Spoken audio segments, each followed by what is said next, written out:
Hey guys, welcome to new era of digital. My name is Samrit और आप देख रहे हैं गुरुजी का ज्ञान।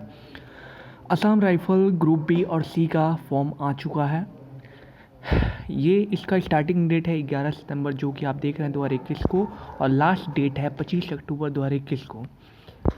एप्लीकेशन फ़ी जनरल और ओबीसी वालों के लिए 200 रुपये है ग्रुप बी पोस्ट के लिए, और ग्रुप सी के लिए 100 रुपया है, और एसटी और जो एक्स सर्विसमैन है उसके लिए नहीं है।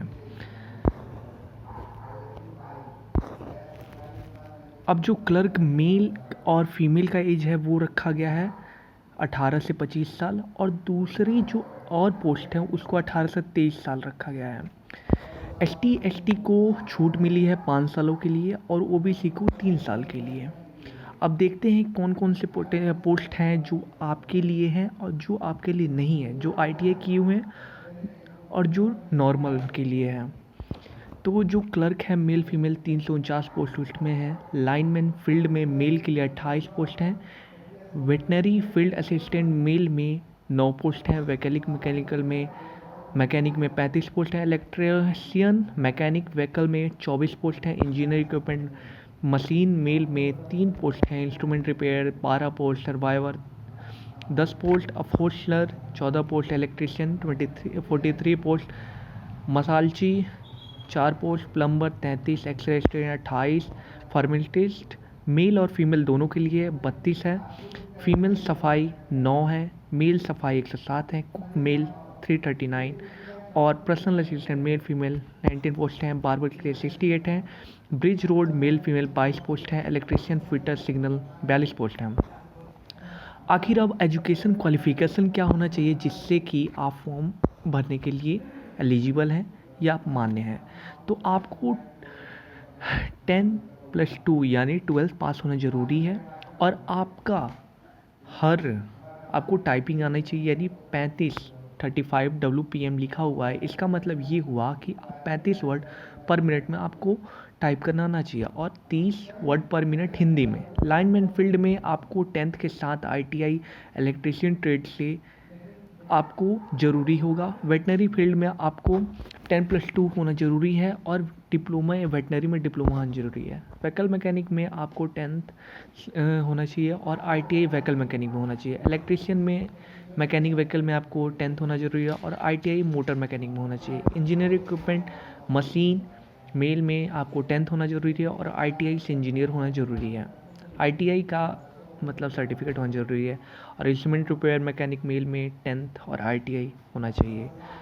यानी यह जो सर्वाइवर अपहोल्डर इलेक्ट्रिशियन मसालची प्लम्बर, इन सब में सर्वाइवर अपहोल्स्टर और इलेक्ट्रिशियन में इसमें आपको 10th और ITI ज़रूरी होगा। मसालची में आपको सिर्फ 10th पास आउट होना चाहिए। प्लम्बर में आपको 10th के साथ प्लम्बर का काम आना चाहिए, ITI होना ज़रूरी है। एक्सरे में आपको 10+2 होना ज़रूरी है, और आपको रेडियोग्राफी में डिप्लोमा का कोर्स होना ज़रूरी है।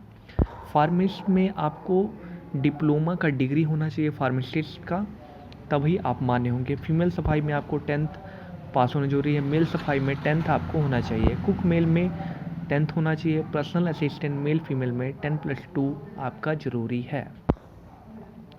बार्बर मेल में आपको 10th होना चाहिए। ब्रिज रोड मेल तो आपको डिप्लोमा होना चाहिए सिविल इंजीनियर में। इलेक्ट्रिशियन फिटर सिग्नल में 10th होना ज़रूरी है आपका। For all trade except PA and clerk. Height, अब हाइट कितनी होनी चाहिए अब इस पे आते हैं। तो मेल के लिए 170 सेंटीमीटर है। फीमेल के लिए आपको 157 सेंटीमीटर है। मेल ऑफ SC कैटेगरी के लिए आपको 162.5 सेंटीमीटर होना चाहिए, और female for ST category 1.5 centimetre होना चाहिए। Male for all category 18 centimetre expand, यानी ये नॉर्मल होना चाहिए आपका 80, और फुला के होना चाहिए 85 centimetre. Male for SC category 76 होना चाहिए आपको नॉर्मल, और फुला के 81 होना चाहिए। अब आते हैं वारंट ऑफिसर हवेल्डर यानी क्लर्क का हाइट कितना होगा। तो सभी कैटेगरी के लिए जो क्लर्क का हाइट है वो 165 है। फीमेल के लिए 155 है। ST कैटेगरी के लिए 162.5 है, और फीमेल के लिए 150 है। Male for all category 77 centimetre होना चाहिए, और एक्सपेंड करके 82 सेंटीमीटर है। मेल फॉर ST कैटेगरी 76 होना चाहिए आपका, और एक्सपेंड करके 81 होना चाहिए।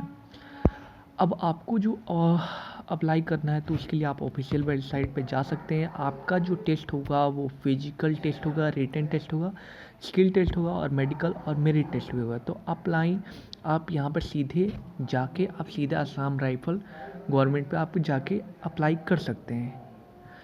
इसका ऑफिशियल वेबसाइट क्या है? Assam rifles .gov.in।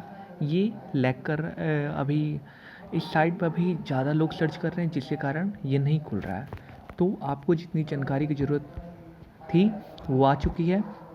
डेट हमेशा याद रखिएगा क्योंकि डेट कम है, 11 सितंबर से 25 अक्टूबर। तो जितनी जल्दी आप भर लेंगे उतनी जल्दी आप एग्ज़ाम में बैठने के लिए एलिजिबल होंगे।